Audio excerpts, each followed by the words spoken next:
Well, hello. Just kind of holding my breath here a little bit, making sure everything's good. Welcome to the pre-show for the Coffee and Real Estate live chat that we do on the third Saturday of every month.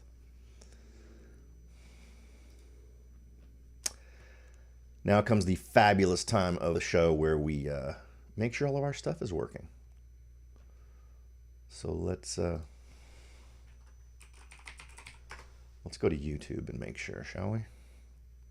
I'm sure you can hear a little bit of a humming in the background right now. I have my speakers on, which I will be turning off here because they're I'm gonna have to recheck the wiring for them because they're kind of having a little weird buzz, which I'm not down for.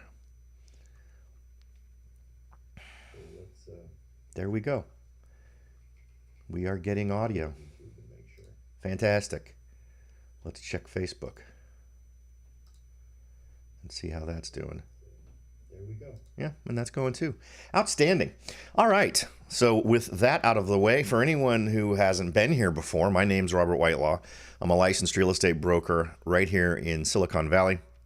I've been doing this since 1988 and seen an awful lot of stuff come and go. And this is a little something we've been doing now for quite a few years now, where every month we get together and talk about the numbers for our local markets in Santa Clara County broadly. And then we also talk about the specifics for San Jose, Morgan Hill, and Gilroy. I tend to focus my business in those areas, but I've also helped folks in Palo Altos and Los Gatos and Sunnyvale and Cupertino, all kinds of different locations. I started my career actually up in Mountain View, so I've been around forever. But this is an opportunity to have a conversation that maybe isn't exactly about real estate. One thing I can talk about, I guess because I've been doing more stuff on Instagram, I've been having a lot of people reach out via Instagram and keep asking when I'm going to post my podcast about exiting California so that they don't chase you without them getting more money out of you than they deserve. The big picture point is I've had particularly over the last few years, a very interesting uptick in past clients who have relocated out of the state who needed documents from me to prove the day they left because California was chasing them down for more money. So that podcast is coming. It's been ready now for a couple of weeks. I apologize for not doing it sooner, but I've assembled my stats and kind of written down the primary points. So that's coming.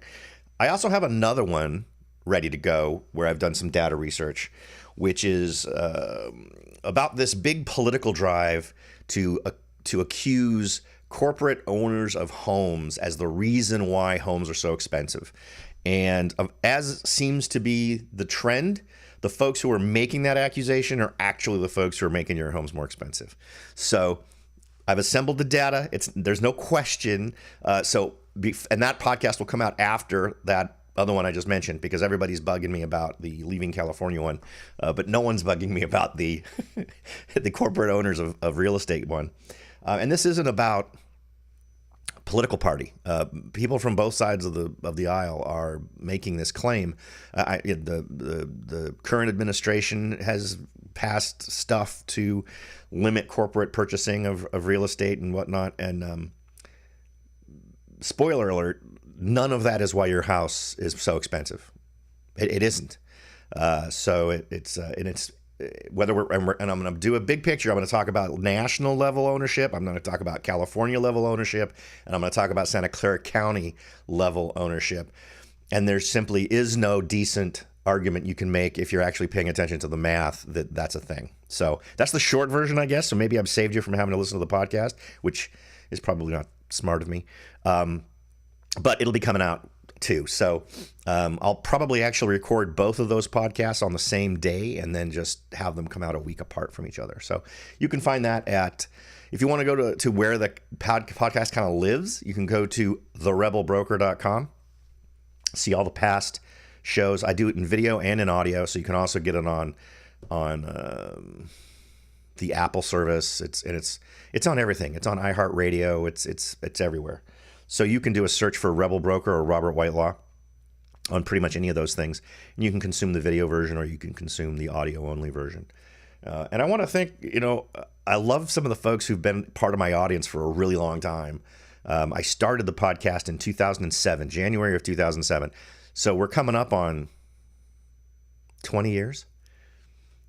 It's 19 years in a few months right now. So it blows my mind that it's been around that long.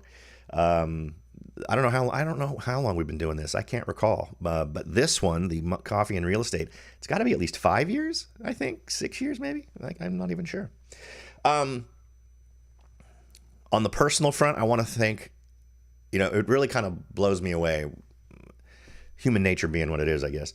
But I really appreciate the folks who reached out to me after the last show about my dad passing, and the condolences, and it's nice to see the good people rise to the top, and offer sincere condolences to someone who they don't even really know, other than seeing them doing this stuff from time to time. So thank you very much for that. I appreciate it.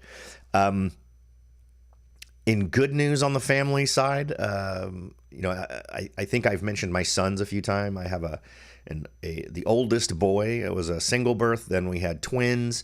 So all of those kids now are past college. One is in law school and just finished off an amazing semester where he got an A+ from a professor who never gives A+. This is what she told him. And she also wrote him an amazing letter of recommendation just because of how well he did in the class. So that was, that's obviously, as a dad, that's a proud thing. And then one of the twins is going to be starting law school this year, right after the summer, heading off to he's going to St. Louis. So he's gone out there and checked things out, but he's very excited about that. So anyway, yeah. Then my other son is doing robotics. So it's all very interesting. It's all very fun. I'm super proud of all of them. And it's turning out to be, everything's going good for Team Whitelaw, I guess, out there in the world. So there's that. What else is going on? I don't know. I mean, we could have a political chat. I realize that that's supposed to be the third rail, right? When you're in a business like mine, you don't talk about religion or politics, but it's the same old stuff, right? And the thing is, you can't just point to a candidate and say that one stinks. They all say things that don't make sense. And I'm going to mention a Tom Steyer ad, or I think his name's Tom Steyer, who's running for governor of California, only because it's the last one I saw. I have no horse in this race. I distrust politicians just in general, because I think that's the right way to treat politicians. There's so much temptation and so much power and all these things and money potentially involved that, in an endless timeline, it is inevitable that whatever power you give to a politician will get abused, right? And I think we're seeing that with a lot of the fraud and stuff that's going on right now. But he had an ad where he was in a room full of people that I guess was supposed to look like a town hall, said a lot of goofy things, particularly about like preventing corporations from buying houses, which is absolutely goofy. Other things that aren't within the power of the governor to do, like telling federal forces what they can and can't do. So a lot of goofy stuff that no one should be getting excited about because it's not solution based. But what was interesting is then there was a ad that came out, I think yesterday, that I saw, where they were trying to stage it like it was quote unquote man or woman on the street, where they're just, oh yeah, I'm voting for Tom Steyer because he's the best. But what was funny was I recognized 2 or 3 of the people that were men and women on the street as having been audience members in the town hall thing that they did in the last ad. So that stuff always annoys me when there's like the subtle deception in a thing. And I have no question in my mind that everybody else is doing the same thing, whether they're a Republican or a Democrat. But it should just reinforce the whole, we need to not trust any of these people. We need to not be excited about Tom Steyer. We need to focus on what are the policies that are going to fix things, who's most likely to solve a problem, and be specific. Don't tell me I'm going to eliminate homelessness. Well, how are you going to eliminate homelessness? What are you specifically going to do? And so far, all of them that I've heard say what they're going to do won't work, or they can't, or they don't have the power to do the thing they say. So anyway, that's a thing. What else? Anything else? Today was a weird day. I had one of those nights where I just couldn't get to sleep. So I was out there before the sun was up, taking pictures with the sunrise, taking pictures of homes, because sometimes that magic hour in the morning to take the exterior photo of a house is just amazing. So I thought, what the heck? I'm out. The sun's not up. I'll go to a couple of places and do that. We got about 4 minutes until the real live stream starts, and the live chat starts, and we'll get into all the details. Interesting numbers. I had a bit of a freak out moment this month. I have a very regimented way that I collect data, and I don't know if I just blame old guy Robert or if I blame the system, but I ran the numbers and some of them were just insane, like hundreds of % increases in months of inventory, that kind of stuff. And I export the data. So I had the export, and it all looked correct. Ran them again 2 days later, and numbers were completely different. So I'm reporting what the latest numbers are that I ran as of May 10th of 2026. And they're far more in line with expectations and what we thought would happen. So apologies to anybody who, when I ran to X right after running these numbers and going, holy crap, these numbers are nuts. I think they were nuts because it was a glitch. And so either my search got screwed up or somehow in the export something got screwed up. But anyway, the numbers we're going to see today are interesting because they definitely are great to compare to what we were talking about last month, but just sort of really show us the ongoing trend in our local markets here and where things are going. We're just about 3 minutes away from kicking it off. If you'd like to ask a question, feel free to do it in the chat. I want to make sure everything seems frozen over here, so I just want to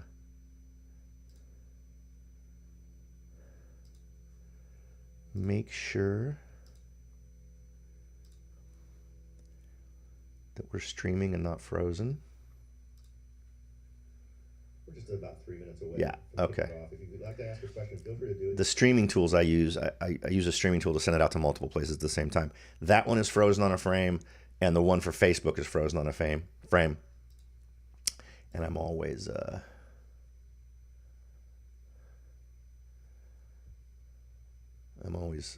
annoyed when I see that. But hey, hopefully everything's good. About 2 minutes left. I should be also, there's and this is something I don't mention very often, but there's also a meetup group associated with this live chat. So feel free to join that over at meetup.com. Just do a search for Morgan Hill real estate. Coffee and real estate might even be the name of the thing. I can't remember right now, but anyway. But it's an okay place to go. I think I'm probably far more active on X than I am most other things. Other places tend to be sort of destinations for the stuff. But as soon as we hit, in case you're hearing that background noise, as soon as we hit 10 a.m., I'm going to go ahead and turn off my speakers so that, in fact, you know what? Why not just do that now? Everything seems to be fine. See? No more buzz.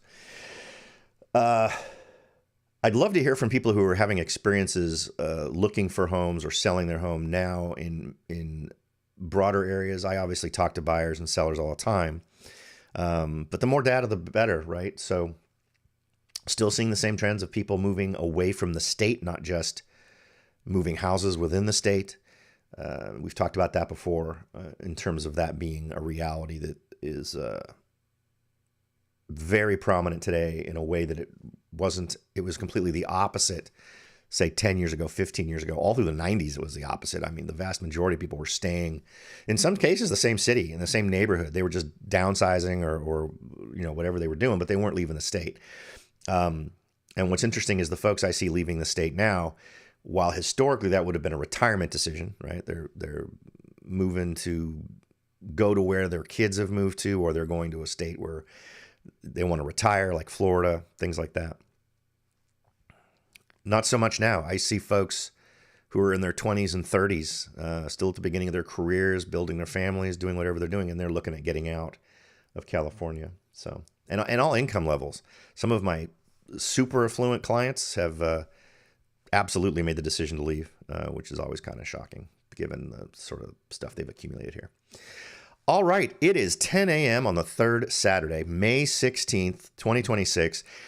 Welcome to the Coffee and Real Estate Live Chat, hosted by me, Robert Whitelaw. I'm a licensed real estate broker right here in Santa Clara County. I've been doing this since 1988, so it has been a long while. And this is where we get together and we talk about all the big numbers for our local markets. And I start with Santa Clara County because the bigger the sample size, the better you can rely on the data. There's less of a margin of error, I guess you could say, on that data. And then as we focus on smaller communities, it's better to take that in broad strokes rather than it's up 1% or down 1%, which is a little bit more difficult to focus on in a smaller market because the sample size is so much smaller. So, but that's where we go. So let's go ahead and jump in. I have changed how we do this just a teeny bit in terms of the layout. So I hope you all like it. This was under the advice of someone who does some marketing things and thought that my head needed to be bigger.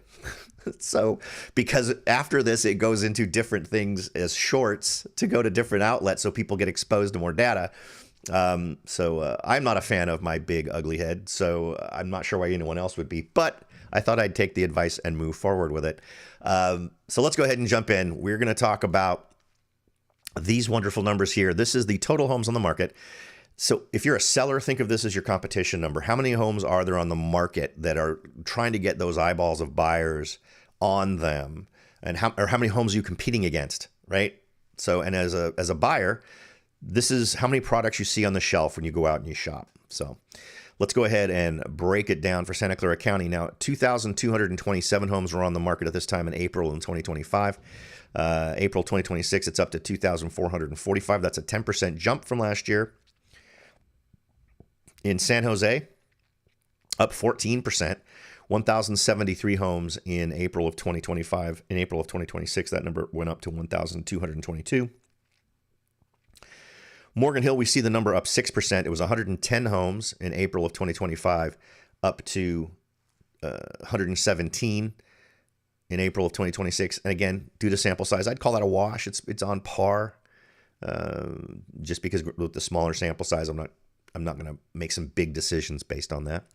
In Gilroy, it's down 8%, 102 homes in April of 2025, down to 94 homes in April of 2026. Now, remember, this is just comparing month to month or month to year, the same month, 1 year apart. We will get into the month to month changes later, but for right now, just we're looking at the numbers this way because it eliminates any seasonal influences, right? Because a March is very different from an April, which is different from a June, which is different from a July, which is very different from a December or November. So this way, we're just getting a snapshot of the same time of the year, 1 year apart. So just to keep that in mind. Next, let's take a second to talk about new listings.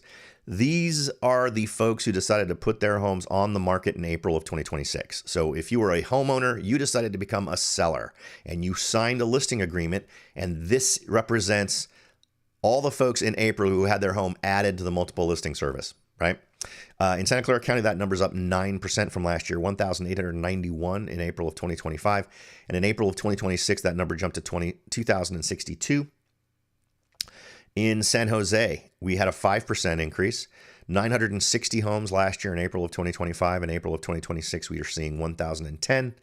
In Morgan Hill, we see a 14% jump, 78 homes last year in April of 2025. And in April of 2026, that went up to 89. Gilroy down 10%. Fewer homes got added to the market in Gilroy for 62 homes in April of 2025. And in April of 2026, it was down to 56.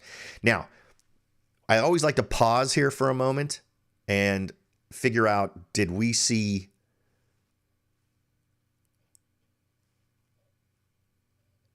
No, I'm sorry. We want to do that with homes sold, not new listings. Right after we do homes sold, I'll do that. I don't know where my brain went there for a minute. Suddenly all my numbers jiggled in my head. All right, so now let's go ahead and talk about homes sold. We can see some interesting numbers here. In general terms, everything is down.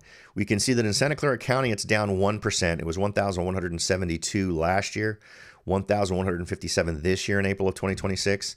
So relatively flat, but in decline.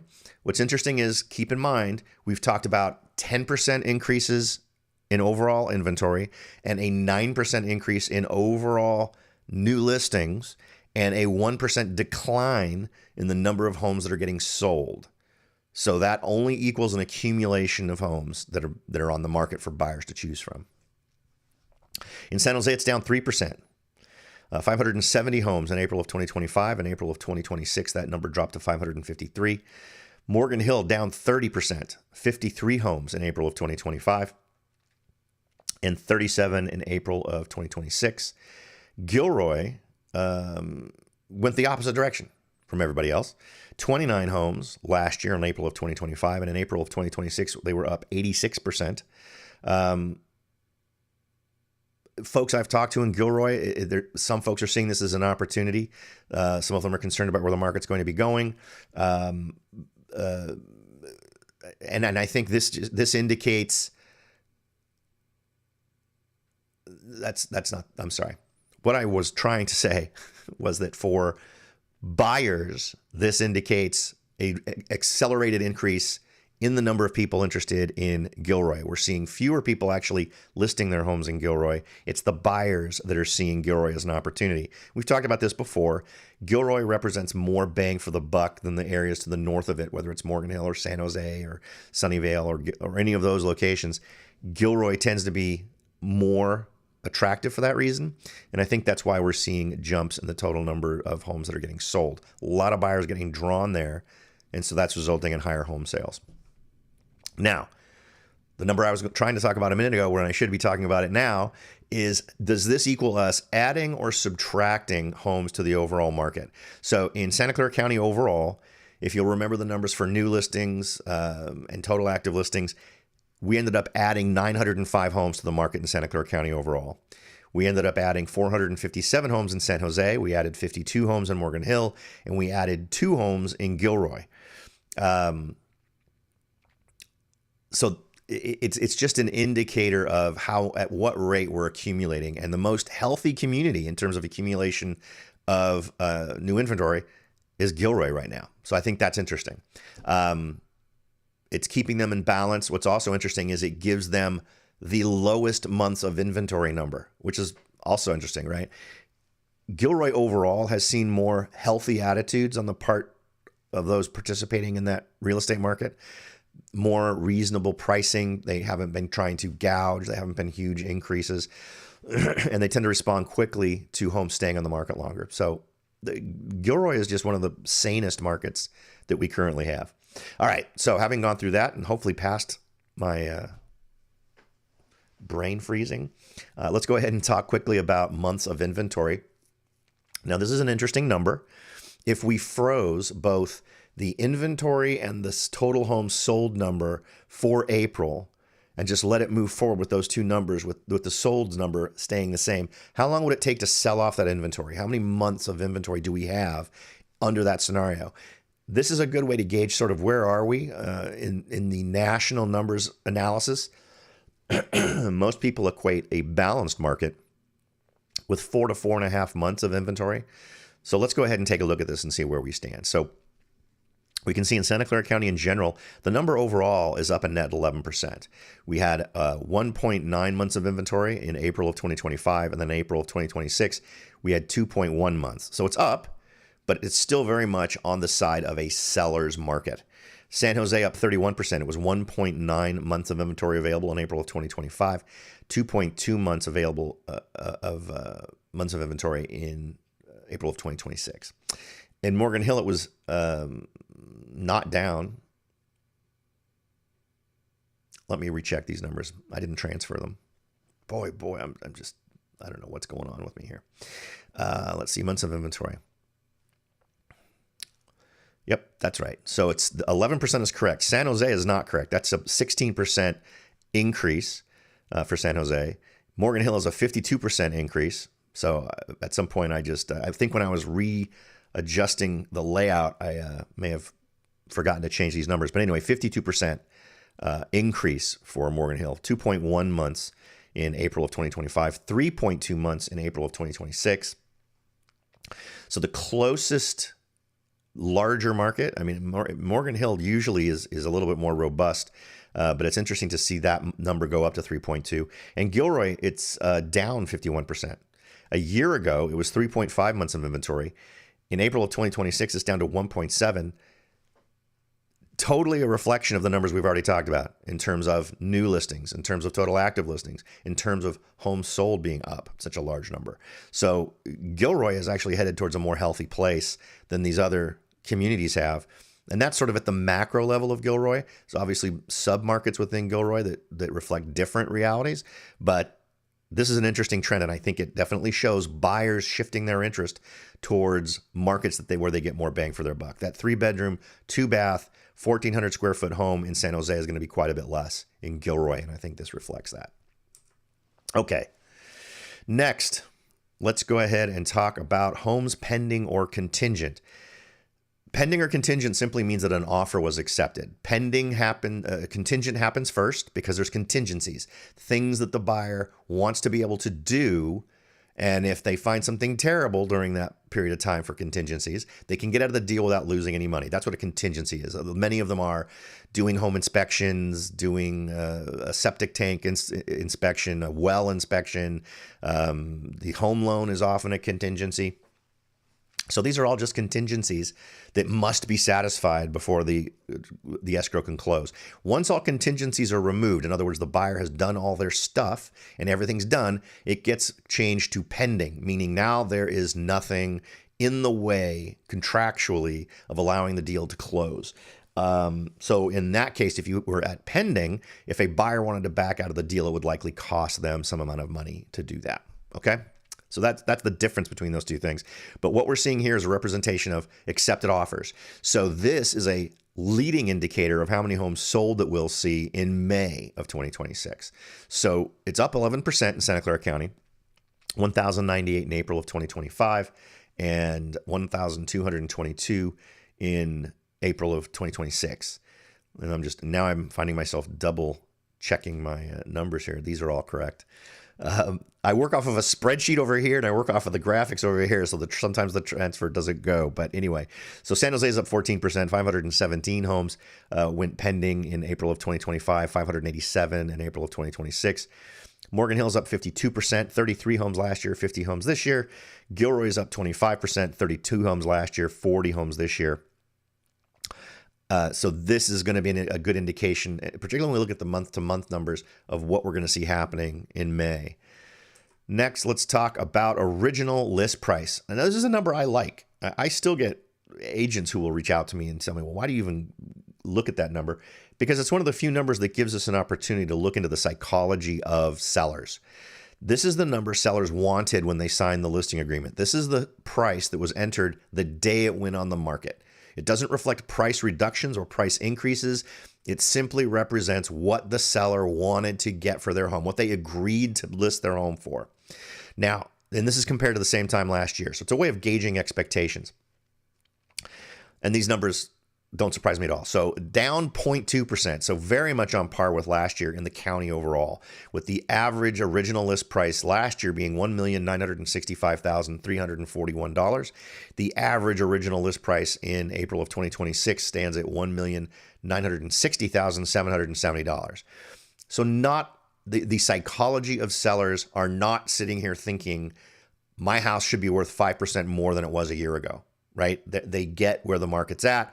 Maybe this is a factor of agents doing a decent job of showing them comparables. Whatever it is, it's very irrational. And we've seen some very irrational numbers relating to this in the past where it's been double digits, like 10, 15% increases year over year in terms of expectations. Let's see here. Just checking these chat. If anyone has a question on any of these numbers as we go, feel free to put it in the chat and I will absolutely address it as soon as I see it. If I don't respond immediately, just please be patient. I have to see it in order to respond to it, but I will as soon as I do. Next, San Jose is down 1.9%, $1,553,552 in April of 2025. In April of 2026, that's down to $1,524,046 in San Jose. In Morgan Hill, and this happens a lot in Morgan Hill, and this is the double-digit example, $1,505,188 last year in April of 2025. In April of 2026, $1,728,425. But remember, we only listed 89 homes in Morgan Hill. And just a couple of super high-end homes can throw this number off, again, because of sample size.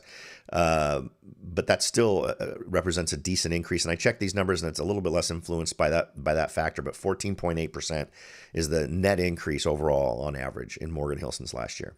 Gilroy up 2%, 1,329,443 versus $1,355,558 for April of 2026. Next, the number everyone loves to see. There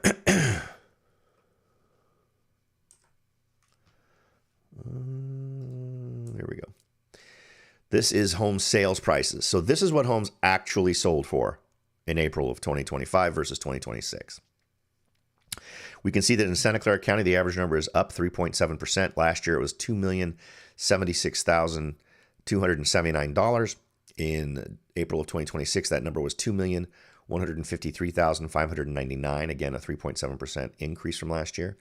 San Jose, up 6%, $1,580,232 in April of 2025. In April of 2026, $1,675,784. Morgan Hill, down from last year. Morgan Hill saw $1,633,544 as average sales price in April of 2025. In April of 2026, that number was down to $1,496,205 for an 8.4% drop. Gilroy, up 2.9%, $1,204,414 last year in April of 2025. This year in April of 2026, $1,239,572. So let's pause for a minute and compare this to expectations. When we look at what that original list price was, and then we look at on average what homes sold for in that month, how much above or below expectations did sellers get? Well, in Santa Clara County overall, sellers on average made over expectations to the tune of $192,829. And in San Jose, also, sellers tended to make more than expectations to the tune of $151,738. In Morgan Hill, that number was down. They missed expectations by $232,000, and in Gilroy, expectations were missed by $115,986. So an interesting dichotomy there, a little bit of a change in terms of what sellers were getting versus what they were hoping for. County and City of San Jose versus Morgan Hill and Gilroy. Next, let's talk about percent over and under asking price. Now, this one is always interesting to me because anything over 100% suggests multiple offers, right? Because or someone making a over asking price offer immediately to try to short circuit that waiting time on market or to get in there before someone else gets in it. Right now, the way we're seeing things and the way we're seeing days on market, I don't think that's a factor. So I think we're just legitimately seeing in some markets very strong above asking price offers. I know from my personal experience that's true, and it really depends on the sub-market you're in. Not so much is it San Jose or Morgan Hill or Gilroy, but where in San Jose, where in Morgan Hill, where in Gilroy are you seeing that kind of activity? So in Santa Clara County, it's overall down a net 1.6%. Last year, in April of 2025, the number was 105.8%, which means on average, sellers were getting 5.8% over their asking price. This year, in April of 2026, it's down to 4.2% above asking price. In San Jose, it's overall down 1.5%. Again, it was 105.4% last year, or 5.4% above asking price. Excuse me. Now it's down to 103.9%, so about 3.9% over asking price. In Morgan Hill, down 0.4%. Last year, 101.8% was the average above asking price offer. And 1.4% is what we're seeing above asking now in April of 2026. In Gilroy, we saw a 1.3% drop, 101% or 1% above asking price last year. This year, 99.7%. So just a little under, 0.3% below. So again, an indication that Gilroy is a little bit more calibrated to the market. We're seeing homes being able to get sold for at or below asking price, with some being just a little bit over. All right, let's take a look next at days on market.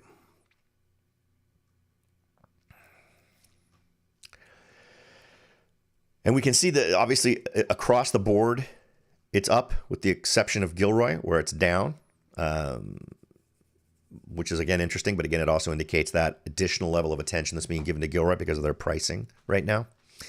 But a note I always like to make, as soon as you see numbers on days of market that are over, say, 14 to 16 days, that represents an organic days on market number. 14 to 16 days on the market suggests that what it normally happens that is imposed by real estate agents is happening, meaning you get a listing on a home, you want to make sure you get the maximum number of eyeballs on it, you want to make sure you get the maximum number of offers. So typically within the listing, you'll say under the notes to other real estate agents, this seller is not interested in seeing any offers until such and such a date and time. And that date and time is usually 2 weeks later, 2 weeks, maybe a little more than that later. And then usually the back and forth process, if there's multiple offers, can take 3 or 4 days. So that's why you see, even in the hottest market, when homes were selling immediately, you were still seeing 16, 15, 10, 12 days to get homes sold. So Santa Clara County up 25% from same time last year, 16 days to get a home sold in April of 2025. In April of 2026, that number's up to 20 days. San Jose up 33%, 15 days in April of 2025. In April of 2026, up to 20. In Morgan Hill, it's up 106%, 16 days last year in April of 2025. In April of 2026, up to 33 days. Gilroy, it was 33 days a year ago in April of 2025 and has dropped to 24 days, which is a 27% drop. So again, I mentioned that before. Gilroy's seeing a little bit more activity than other markets on the part of buyers, but a little bit less involvement on the part of sellers adding their homes to the marketplace. So an interesting dynamic. It's good. I think it's doing well for Gilroy. Just as an isolated example, I think Gilroy is actually a fairly healthy market right now. So I think that actually works out well for the folks in Gilroy. Next, now we are no longer looking year over year. We are looking month over month. I like to pause here and just invite everyone to take a minute to ask any questions that they might have. I can see I've got a couple of folks I'm not sure which platforms you're on because it blends it all together. But I can see there's a few of you. If you've got any questions, you've got any comments, please feel free to share them. I'd be happy to address them as we go. The first thing we want to look at here is the total new active listings. And these red bars represent the same time in previous years, just so you can kind of calibrate. And you can see that we had a peak, and this is falling directly in line with what we suggested would happen last month. So we saw that the peak of inventory last year was in April, and it kind of declined just a little bit over the next couple of months. We are now surpassing that number. Whoops, I didn't mean to do that. Hello. Totally not where I wanted to go with that. Sorry about that.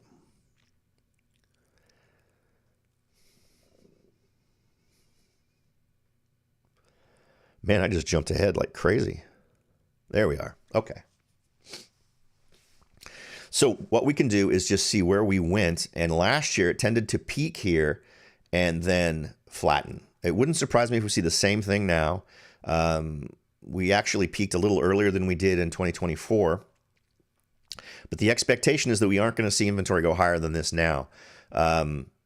However, if we see a dramatic drop in sales, which is the gray bar, and we can see a trend of declining sales here and a trend of declining pending, which implies we'll see the same decline next month, right? Because pending is predictive of what we're going to see for sales in the following month. And as you can see, pending has declined more than sales has declined. So this tells us we're going to see a more dramatic slowdown. Last year, what we saw was a pretty interesting jump. I mean, that's a pretty good rate of increase in the total number of homes sold. But pending kind of actually dropped, which then reflected this drop in the following month. So you see how it follows, and then this was up in May and then up in June. So the predictive nature of pending sales is kind of very displayed there. But let's take a look also at new listings. Look at the slope of the new listings line where it peaked here, which it would imply that if we're seeing a typical market from the same time last year, we would see that being the peak as well. That slope is very different. We lost the acceleration of this number very dramatically between April and March. And if this represents the peak, and we see this continuing to drop like it has, and we start to see sales continuing to do what it's doing, that just means this number is going to continue to go up. So whatever we do add as a new listing, given this part of our numbers in terms of homes sold, suggests to me that this may not be the peak. We may see this number go up from here so that we get an even higher total inventory number. So we'll see where things go. I know interest rates aren't really cooperating to add any grease to the wheels for getting this market going. I think there's a lot more going on here that's influencing it. But as a prediction, I would say while historically we would expect us to be at the peak of inventory right now, my guess is we're not. I wouldn't surprise me if we see this number go up just a little bit more in May. So we'll see. We'll visit this again, obviously, next month, and we'll see where these numbers have taken us. Okay, next. Let's talk about list price versus sales price. Always nice to see when these things intersect and see what kind of changes have happened. And these little lines are off a little bit. There we go. Well, close. So let's go ahead and take a look. So we see average list price way down, average sales price way up. Which is an interesting one to see when they go these opposite directions. We can see last year, excuse me, the same dynamic was in play in terms of average sales price being quite a bit higher than average list price, and we can see here almost the same. So we'll see how things go in terms of expectations. Remember, this is an expectations number, so we'll see how things go. In terms of comparison. And it's interesting how just diametrically opposite these two went. All right. Let's go ahead now and take a look at the month-over-month numbers for percent of asking price. We can see the trend is down. The trend line obviously shows that, but we can see we sort of peaked in May of 2024. Again, March of 2025 was sort of the peak for 2025. And our peak in 2026 appears to be March. I don't see this number going higher. I think this trend is what we will see. And I think for the first time in a while, and last year I suggested this was going to happen. I thought we'd get below 100%. In November, December of last year, in 2024, I suggested that we would probably see it drop below 100%. And we didn't. Wouldn't surprise me given where we are now. We do see that. I'm not going to make it as a solid call just because I've been disappointed before, but it wouldn't surprise me if this continues down simply because here we are. This is April, right? Dang it. I swear, I got to stop clicking on that thing.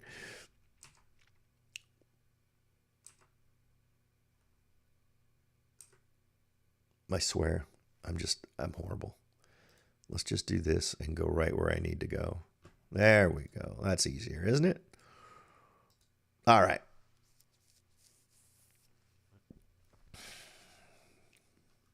Welcome to the stream. I see we've got another couple of people join since the last time I peeked. Welcome to it. If you have any questions, feel free to ask them in the chat. I'll be happy to answer it if I can, or we'll find an answer live while we're going here. But in any event, the percent over asking price is where we're at, and I think we'll continue to see this to go down. You can see that March tends to be the peak. And this brings up an interesting point. When's the right time to sell your home? I've actually got an article that we can talk about in the after the numbers phase that talks about when the right time to sell your home is. And it really depends. And so many people misjudge what those numbers mean. We can kind of try to clarify that a little bit for folks to time things better than they have historically. All right, next, let's talk about days on market. I don't think there's any surprises here. Trending up. We can see that we're obviously for the month of April, we've just been kind of sort of steadily growing. Interesting dramatic drop, though, from January down to April. So why does this happen in January? it happens because a lot of homes that had been sitting on the market forever finally get sold as we head into the end of the year, beginning of the new year. So this is an indicator the market's getting bad. This is an indicator that buyers came out and bought a lot of houses that have been on the market for much longer than usual. So it doesn't mean, oh my gosh, that's a bad time to sell. That means no, it's probably relatively a good time because there's lots of buyers out there that have not only bought what have been listed recently, but got listed months and months prior. So trend, where do I think this is going to happen? If we judge based on past performance, my guess would be that from here, it's likely to start its turn back up and continue to ramp up until we sort of hit that whole December, January timeframe. So I don't think there's anything mysterious in that number this time. Next, let's talk about the percent of listings with reduced prices. This represents sellers who in the month of April said, we need to drop the price, or agents came to sellers and convinced them to drop the price. Now, last month in Santa Clara County, 23% of homes had a price reduction that were on the market. This month it's 25, so up a tick. But if we compare it to the same time last year, it's overall a 16% increase. So 16% more homes had a price reduction this year than last year. In San Jose, last month, 26% of homes had a price reduction. This month, 27%. But check this out. That's a 35% jump from the same time last year. In Morgan Hill, 21% last month, 32% this month. And that's a 31% jump from the same time last year. And again, here's Gilroy going the other direction. While their number is higher for last month, 27%, and that tends to be the case. When prices need to be adjusted, Gilroy steps up and does it. 27% last month, fewer homes in April of 2026, 22%, and then that's an overall decrease of 9%, meaning 9% fewer homes engaged in price reductions in April of 2026 in Gilroy. And given the other numbers we looked at, I don't think that's a horrible surprise, right? I think that kind of makes sense. I can see we've got a couple of more folks. This is sort of the end of the stats part. If you've got any questions, feel free to ask them. I'll be happy to try and field them for you. Any questions, comments, concerns, I'll be happy to see if we can't clear those up for you. But let's go ahead now and jump over to the browser stuff. These are news items or things that bring up interesting points that I thought we could chat about. Of course, if you have any questions about any of them, feel free to hit the chat and I will be happy to try and answer them for you. This one, this is a big one, and this is one I've been beating a drum on for literally decades, at least in the podcast. And it amazes me that somehow now this is a discovery, right? Zillow puts out, selling with same agent on both sides costs home sellers $1.49 billion over 3 years. But something more of a payoff here in the subtitle. New Zillow data finds sellers consistently lose when their home is hidden from buyers or when one agent holds both sides of the deal. So let's talk about that for a second. I've done podcasts on it. You can go and search them on Apple, on the Apple service or any of them. I've always said this, and how it's ever been a mystery blows my mind. But let's talk about the first one, hidden from buyers. What do they mean, hidden from buyers? That's a pocket listing. That means you listed your home with a broker who, for whatever reason, didn't put it on the MLS as visible to everybody. And they just used their own resources, excluding the MLS, to get your home sold. A lot of reasons to do that. None of them are good for sellers. And I find frequently these two things go together, where a home is hidden from buyers and one agent is trying to double end it, right? That's called dual agency. It's legal in California. I believe it to be dramatically unethical, aside from some very specific circumstances. So let me talk about the times I have done dual agency. A couple is getting divorced. They have already agreed on all the numbers. They know they want to sell it.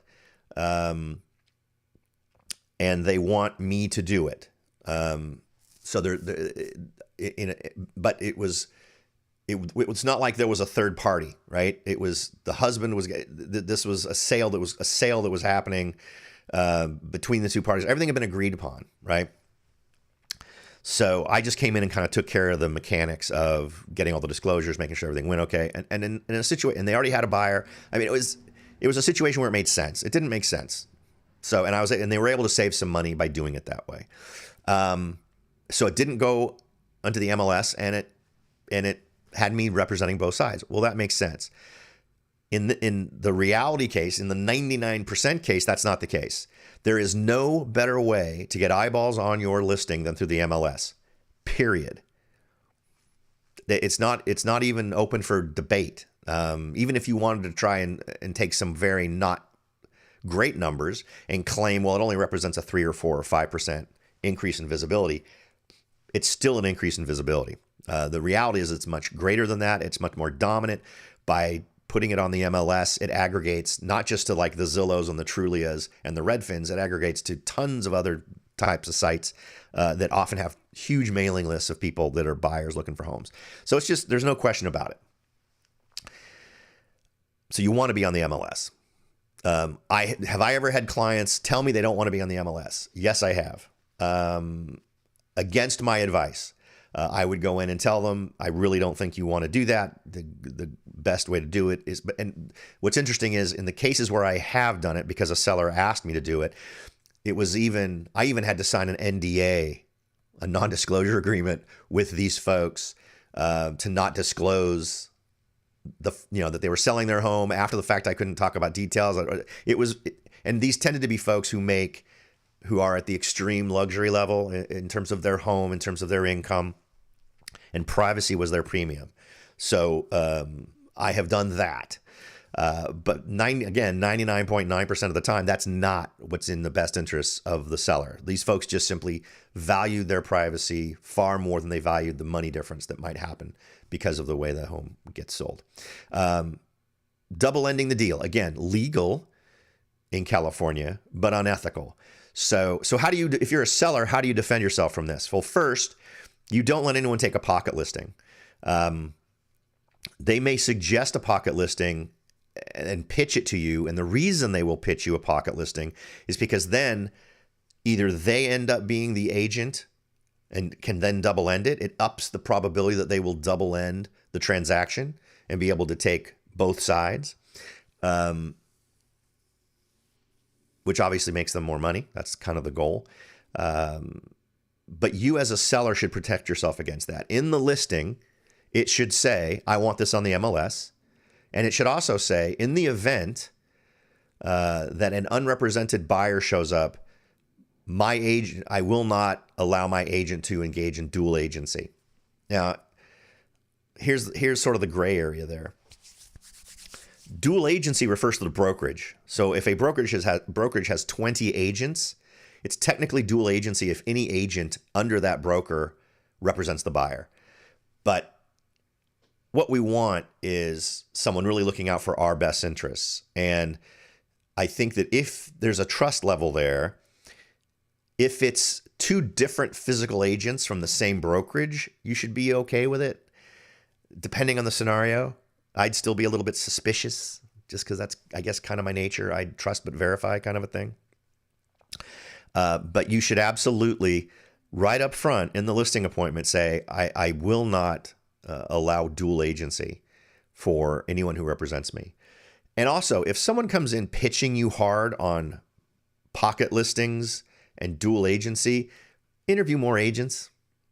That comes from a place that shows their primary goal here is to get as much money out of this scenario as possible, and one where they are putting their financial windfall above your best interest as a seller. Does that make sense? I get in trouble every time I say that out loud. I get agents just piling on me. But I've been doing it for a very long time now, so I'm used to it. Next, San Francisco's luxury home sales jumped 22% as median price near $7 million.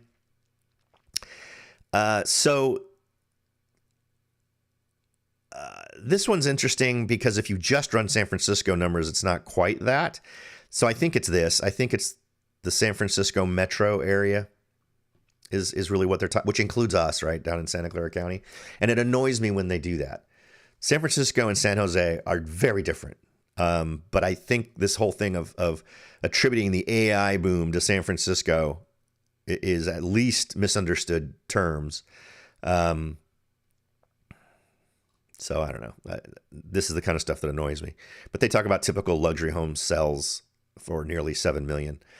Well, I mean, clearly they're including Los Altos Hills and all kinds of other stuff, and Palo Alto and all that. So anyway, wanted to point that out because I think that's a little bit misleading when they talk about San Francisco without being very clear on what areas they're referring to.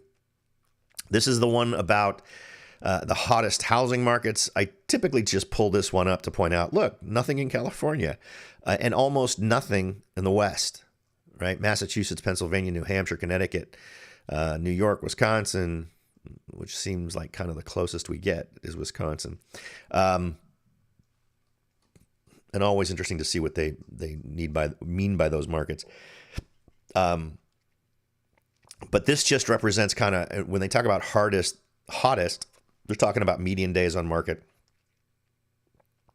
And they're talking about median prices and views per property versus the U.S., which just more indicates an escalated level of interest than anything else to me. Next, weekly housing trends. I just like to do this so we can kind of compare where we're at. So we can't so median listing prices are down 1.9%. Ours are down 0.2. New listings down 1.1. For us, new listings are up 9%. For active listings, they're seeing national numbers up 6.3. We're up 10. For time on market, 4 days slower.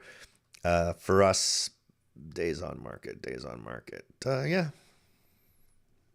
4 days slower. So the same. So kind of interesting just to see where we fit in the overall scheme of things nationally. Next, when is the best time to sell your house? So this article is actually semi-honest about this one. Let's see. Spring isn't always the best season to sell your house. Absolutely true. Let's use our local market as an example. Keep an eye on the local economy. Yeah. Let's see. Mortgage rates matter too. Wait until your home's in good shape. So we've talked about this on this show before, where if you want the highest percent over asking price, you don't look anywhere but March, right? March tends to be the month when that's the highest amount over asking price that we see. If you want highest number of sales and average price, in many areas that's April, May, June. May, June. I mean, from the charts we were looking at before, you can kind of see what I'm talking about. But it's going to be different in not just a San Jose market, but in the sub-markets. So any real estate agent that's coming at you with your listing presentation should be able to give you sort of a broad idea of where are the most active, from my local market, when are the most active months? Or when are the most profitable months for a home? And I think you'll find that there is a difference between those two numbers. And they need to be looking at the right numbers. They need to be looking not only at above when it's above asking price, that suggests higher activity on the part of buyers. When you're talking about higher price, that simply is a reflection of the average price of a home during that month. And you're going to see a lot more competition during that, say, May, June timeframe, simply because that's when everyone wants to go. School is ending. You've got the summer where they want to move, and then they want to have that move having happened before the kids start school again, right? So that's often one of the primary factors in there. Next, top 10 questions to ask your real estate agent. I thought we would just go through these top 10 questions and discuss whether or not they make sense or not. And are there any other questions that you should ask? So first, what are your credentials? So yeah, I guess it's a question of, obviously, a state license. You got to have a state license. Everyone has a state license. That's the lowest bar, right? Unless suddenly they change the law so that you don't have to be licensed to help someone sell real estate. That's the minimum bar. Next would be, are they a broker? Now, a broker's license is much more difficult to get, and far more things are covered, and far more experience is required. So if you want someone that at least from a credentialing standpoint has more stuff, asking for someone with a broker's license is good. Now, one thing we can do, let me just hit you with and I realize this is sort of a me thing, but these are the things I value, except maybe for the ePro one. That one's a little bit goofy. However, seller representative specialist is a course and a membership thing that requires quite a bit of study and taking your education to a higher level. Luxury home certification, where you're specifically learning techniques for luxury homes. And this is probably the biggest one, certified residential specialist. It's one of those courses that I took where clearly it addressed things that represented a huge amount of value to buyers and sellers. There's a lot of good data in here, ranging all the way from assessing a property, helping sellers, buyers, all the way through. So I think these kinds of designations are worth it. I wouldn't worry about the ePro one as much. That one was, and maybe for me, I'm a guy who's very tech oriented, so knowing how to get email is not a big deal. So ePro maybe is not quite as sexy as some of these other things. So there you go. Where were we here? Ask a real estate agent. All right. So any of those things and any additional indicators that these are folks who've gone above and beyond, something you might want to do. AI is a big thing. So I've been getting my Google Gemini AI certification. Now I've been doing AI since before people called it AI, when they called it machine learning and all this other kind of stuff. So I was using it a lot earlier than other folks, just manually in my workflow. So I'm a guy who tends to be a little bit more educated on that stuff, but I think knowing it is good. The problem is it can be abused. AI is one of those things where you don't delegate anything to it. You use it as a cooperative tool to enhance what you're creating. So, but because human nature, right? The path of least resistance. And I have dozens of services every week that ping me that are AI tools specifically for real estate agents, where their whole thing is let AI do this for you. Anybody who understands how AI works knows when you just let AI do stuff for you, you end up with them deleting your company's database. Amazon learned that their services go down because the AI thought it made sense to upgrade the software during peak use. You just don't. It is a cooperative tool where the human mind is the final filter of what does or doesn't happen.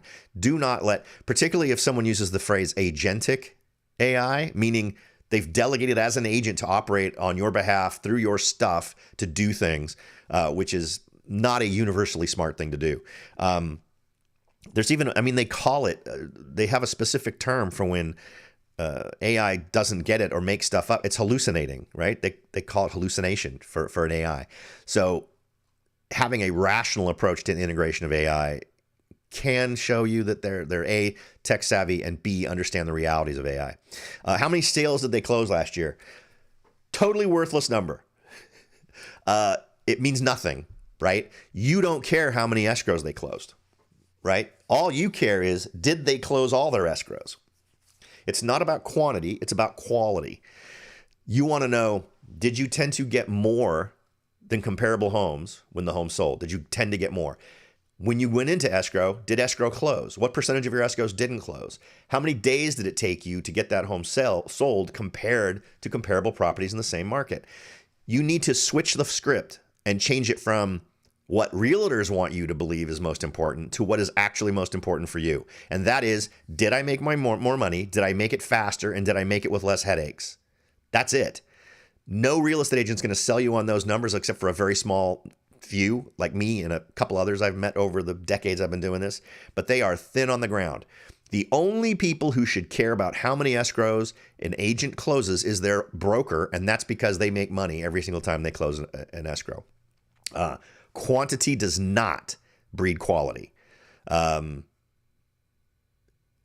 how many clients they're currently serving. How many do they, and I'll tell you what, this number actually works against you. If they say they close 60 transactions a year, how much attention do you think you're going to get? This is somebody who's got a team of probably 3, 4, 5 people.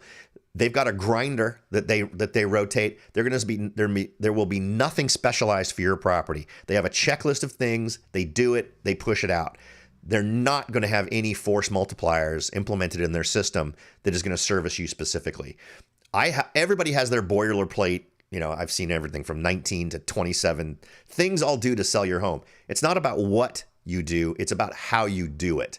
And what you'll find is everybody will claim they're going to do the same thing, but the vast majority of them will do every single one of them poorly as it relates to your specific situation, right? And that's the value add of a real estate agent, somebody who comes in, who knows what they're doing and is doing each thing to the highest level possible, not just doing that thing. Any of you who have children, have you ever asked your kid to take out the garbage? It's that, right? It's okay. The quality job of taking out the garbage is you remove the garbage bag from the container, you tie it off, you put in a new garbage bag to continue on with collecting garbage over the next week before it goes out next week. You carry that bag all the way to the garbage, you put it in, you compress it, you make sure there's room for as much garbage as possible. What will some of your children do? They'll yank that garbage out of the container. Won't tie it. They'll throw it in the garbage can. And the next thing you know, your garbage is spread all over the front yard. It's the difference in how the job was done, not whether or not the job was done. Do you want the job done poorly or do you want the job done well? That's what you should be thinking about as a buyer or seller who's interviewing your real estate agents. Okay. Do you specialize in this neighborhood? This is kind of a thing. I guess neighborhood equals community. I mean, like I'm super knowledgeable about all the sub communities here in Morgan Hill. There's a lot of areas in San Jose, but the bottom line is I feel like an agent who really is good at crunching those numbers can do an excellent job for you in almost any neighborhood. So if they're performing in these other areas in terms of getting the results that you want, that actually mean something to you, I'm not sure I care about this part. How do you arrive at a listing price? Yeah, okay. A competitive market analysis. Everyone should walk in with one. Pay very close attention to that. Make sure they're not skewing things one direction or another. If you've got your own data to some degree or another, compare it to the data they present to you. Who will you be working with? That's a good question. I think teams are the worst thing ever. If an agent has a team, and I have a team, they should be invisible to the client. I am your point of contact. I know everything that's going on. I don't have to say, hey, you know what? Let me call Charlotte and get back to you on that because she knows what's going on with that. It's not how it should work. You should always know what's going on. But if you've got 50 or 60 clients going through the pipeline, you'll be lucky if they remember the name of somebody that they're currently working with. How much will selling my home cost? Should absolutely be part of any listing agreement or any listing presentation of what the cost will be. Real quick reminder, do not let any listing agent make you think that it's only going to cost you 3%. Like there's a lot of listing agents right now are going for full 3% commissions for them only. In the olden days, more than a year ago, you would pay 6%, 5%, whatever the negotiated number was, but that would pay both the buyer's and seller's agent. You can't do that anymore. Now, when the listing agent comes to you, they're going to be presenting to you a number that only represents what they're going to get paid. And what I am finding is that instead of discounting things overall, they're saying, hey, well, you remember how it used to be 5 to 6% to get your home sold? I'm only going to charge you 3%, without revealing to you that as part of the standard process that's evolved now that the buyer and seller agent compensation has been separated, offers are going to come in asking you to contribute 2.5% to 3% to the buyer's non-recurring closing costs so that they can cover the compensation of the real estate agent for the buyer. That's going to happen every time to one degree or another. So if they don't bring that up, that is, from my money, it's deception by omission, and I would not work with that agent. What are your sales plans? Again, what's more important is how well they do it. Everyone's got the same list. Everyone gets the same list. Whatever training they go through, they all get the same list.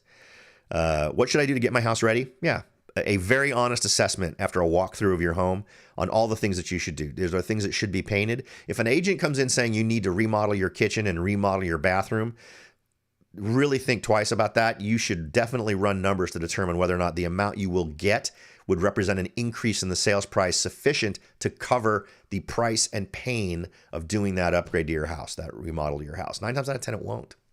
Just get your house super, super clean and address any deficiencies, broken tiles, cracks, whatever. Just those are things that you should really focus on. Okay. I see we got a couple of more people in the stream. If you'd like to ask a question, feel free now to do that. Next, let's talk about Fannie and Freddie to allow credit scores based on rent and utilities payments. Let's not mistake this for anything other than a subprime extension to people who do not qualify.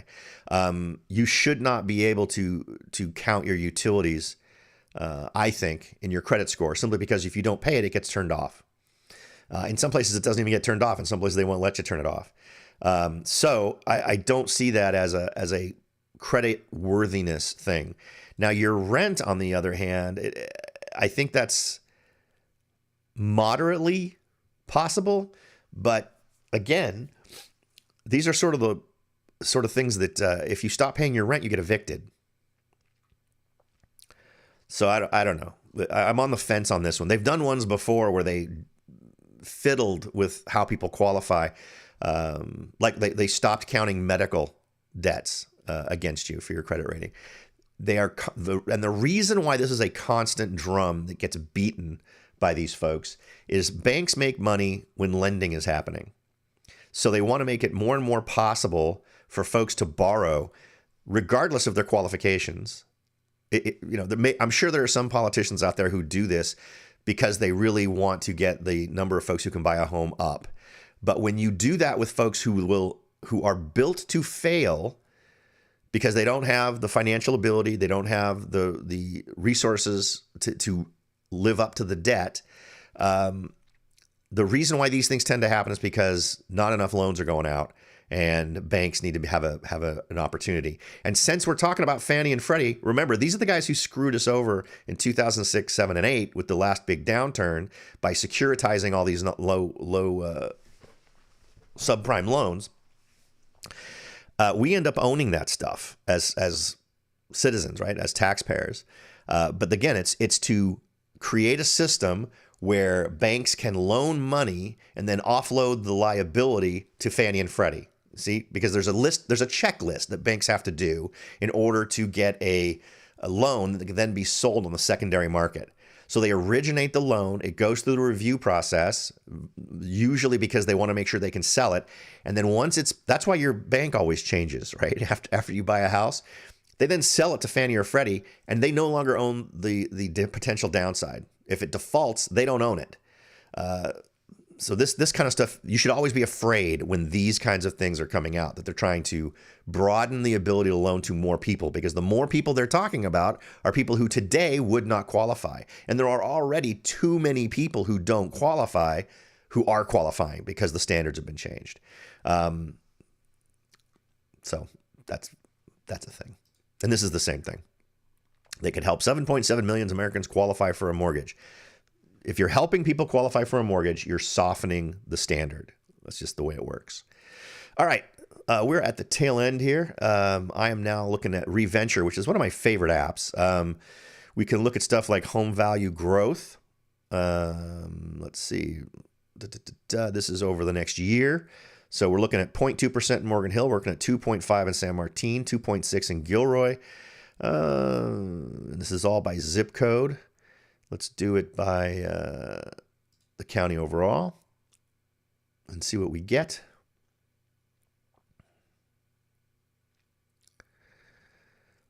Down 1.4 is what they project for the county overall. I wish they could do it by city. That'd be great. But yeah, we can see in some of these areas, down 4.6, found 5.1. If we go to Los Gatos, up 0.9. 030 is 2.3 up. What about Palo Alto? Up 2.1, up 4.1, up 2.4. Mountain View up 3.6. East Palo Alto. Is that East Palo Alto? No, this is East Palo Alto. Up here.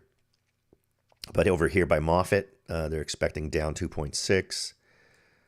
So just super interesting numbers. And again, we can do this for anywhere in the country. So if you've got any questions, feel free to throw them into the chat right now. I see we've got it looks like I don't know if we lost somebody or lost someone and gained somebody, but it looks like we got a few people still in the chat here. Feel free to ask any questions that you might have. I don't see anything, so I'm going to go ahead and move on. Next, let me suggest that if you want to get regular updates on the value of your home, the best tool is the one that I've chosen from the good folks over at HomeBot. Just enter your address into this field and you'll get the number immediately. So feel free to use that as much as you want. If you'd like to get a regular monthly update after you've gotten this original check, you can give it your email address and it'll give you not only access to a monthly update on your estimated home value, but it also gives you all kinds of great tools to evaluate your current situation. If interest rates are good enough where it would make sense for you to refinance because your payment would go down, the words will turn from red to green where it shows you that on that tab of what's going on with your property. This is something I suggest all of my homeowners do on a yearly basis, but it does it for you every single month. So, and it's completely passive on your part. It just comes to you and says, hey, if you want to rent your home, here's what you would likely rent it for, and here's a tool for you to estimate what your yearly income on that would be. Do you just want to rent out a room? Do you want to do it as an Airbnb? How much equity do you currently have? What are things you could use to leverage that equity? Lots of cool tools. In fact, I guess we could just sort of look at that real quick. So these are all. It's got an equity tool, home purchase options, refinance calculators, renting tool, net worth of home, important options, mortgage summary, all that kind of wonderful stuff. So feel free to come over, check this out. It's at my website, soldbyrobert.com. And again, it's free. So, and if you do give me your email address through this, you're not going to get a ton of junk mail. And if you ever decide you're tired of getting it on a monthly basis, you can just cancel and you're all done. But that's about it. All right. I truly appreciate y'all taking the time to hang out with me. Again, I'm Robert Whitelaw, licensed real estate broker right here in Santa Clara County. Feel free to reach out with me if you'd like any help on buying, selling, or investing in real estate here. That's what I do, and I do it very well. So thanks again. I look forward to seeing you all next month. Thanks for sharing your Saturday morning with me, and I'll talk to y'all next time.